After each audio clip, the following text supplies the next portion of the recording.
Newsbreak. Samtang reklamo batok ni Kapitan Iba Vergara gipaboran sa konseho sa Usamis.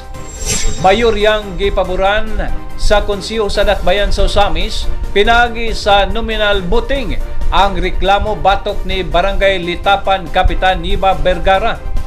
Ang ulahing desisyon sa konseho bunga kini sa nahitabong investigasyon ni adtong panakop nga bahin sa 2024 human ini gireklamo nga mihimo matud pa kini og abuso sa iyang pagka-barangay opisyal.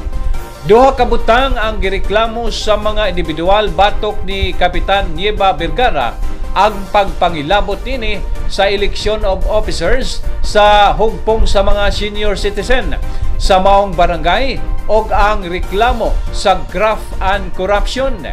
Sa nahitabong nominal voting sa mga sakop sa konseho, guilty decision pa lang ang aksyon nga gihimo o wala pay penalty ang gipahamtang ngadto kang Kapitan Iba Vergara sa rason nga ikonsulta pa ang maong kahimtang sa Commission on Election.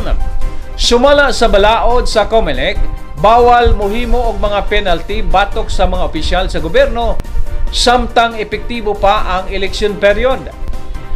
Apan aduna exemption sa Omnibus Election Code kung ang usa ka respondent adunay paglapas sa Anti-Graft and Corrupt Practices Act.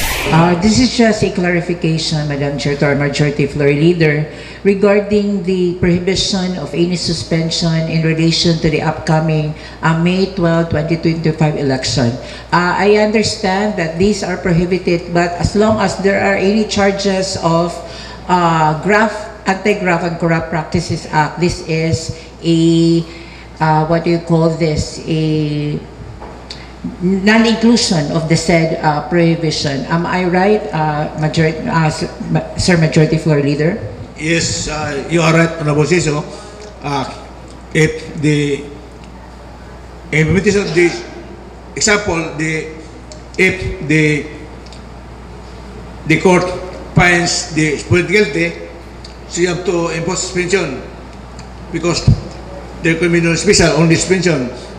And the communication says that before we implement the decision to suspend, we have to ask for the authority of the COMELEC because at this point in time, it is now the election period.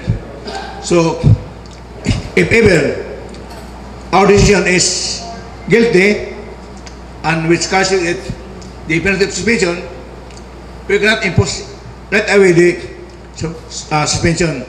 We cannot implement right away because we need the approval of the COMELEC authority to suspend the Punong Barangay of Litapan.